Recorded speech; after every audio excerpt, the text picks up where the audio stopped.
Ready. Start. Having considered the reasoning given by the learned arbitrator, we are of the opinion that the interpretation by the learned arbitrator was both possible as well as plausible. Therefore, merely because some other view could have been taken, the High Court is not justified in interfering with the interpretation made by the arbitrator, which, as observed, was possible and plausible. Therefore, in the facts and circumstances of the case, we are of the opinion that the High Court has clearly exceeded in its jurisdiction in interfering with the award passed by the learned arbitrator with respect to claim number 1, price adjustment and escalation.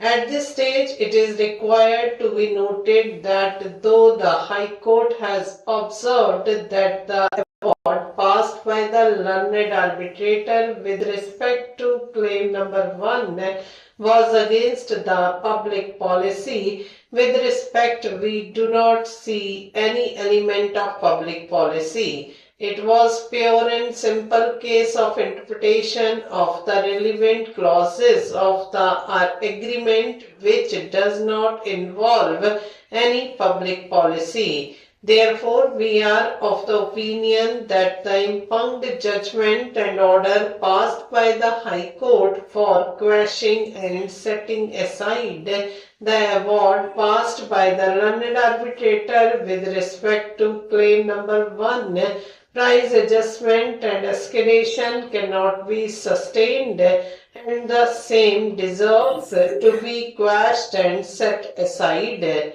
Now, so far as claim number 2, fixed cost and an amount of rupees 78 crores awarded by the learned arbitrator with respect to compensation of loss is concerned, having gone through the relevant material on record, we are of the opinion that the High Court has rightly set aside the award passed by the learned arbitrator with respect to claim number 2.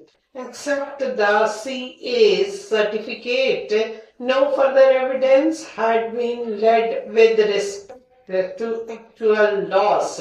Considering the material on record, it is on the contrary found that in the relevant year the quantity of the coal lifted by the respondent was much above the fixed quantity.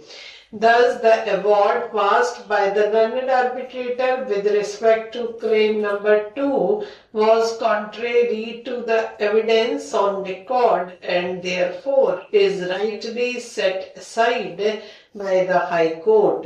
Similarly, even with respect to claim number 3, escrow account is concerned, the High Court has rightly interfered with the award passed by the learned arbitrator with respect to claim number 3. It is required to be noted that the escrow account was required to be opened as per the guidelines issued by the Ministry of Coal, Government of India for the preparation of mine closure plant. The guidelines required inter alia the mining company to open an escrow account with any scheduled bank. Accordingly, the respondent opened an escrow bank account, executed an escrow agreement. From the correspondence between the parties, it appears that even the appellant consented for opening the escrow account. The appellant also agreed that the amount to be deposited in the escrow account will be recovered by the respondent from immediate next payment of the coal bills of the joint venture company PKCL raised towards dispatches of coal from appellant's coal blocks. Thus, thereafter, it was not open for the appellant to claim the amount lying in the escrow account. If the amount lying in the escrow account is returned to the appellant, the purpose and object of opening the escrow account, which was as per the guidelines of the Ministry of Coal, would be frustrated.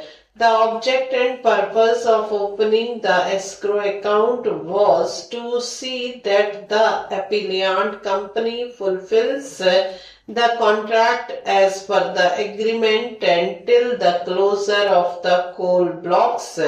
Therefore, the High Court has rightly interfered with the award passed by the learned arbitrator with respect to claim number 3 escrow account by observing that the reasoning is perverse or so irrational that no reasonable person could have arrived at on the material and evidence on record. We are in complete agreement with the view taken by the learned division bench of the High Court. In view of the above and for the reasons stated above, the present appeal succeeded in part. The impugned judgment and order passed by the High Court insofar as quashing and setting aside the award passed by the learned sole arbitrator confirmed by the learned commercial court insofar as claim number 1 price adjustment and escalation is hereby quashed and set aside, and the award passed by the learned arbitrator with respect to claim number 1 is hereby restored. The impugned judgment and order passed by the High Court insofar as quashing and setting aside the award passed by the learned arbitrator with respect to rest of the claims, namely claim number 2 fixed costs and claim number 3 escrow account, is hereby confirmed. The present appeal is partly allowed to the only. However, in the facts and circumstances of the case, there shall be no order as to cost. This is the final judgment of this court now. However, in the facts and circumstances of the case, there shall be no order as to costs. This is the final judgment of this court now. Stop.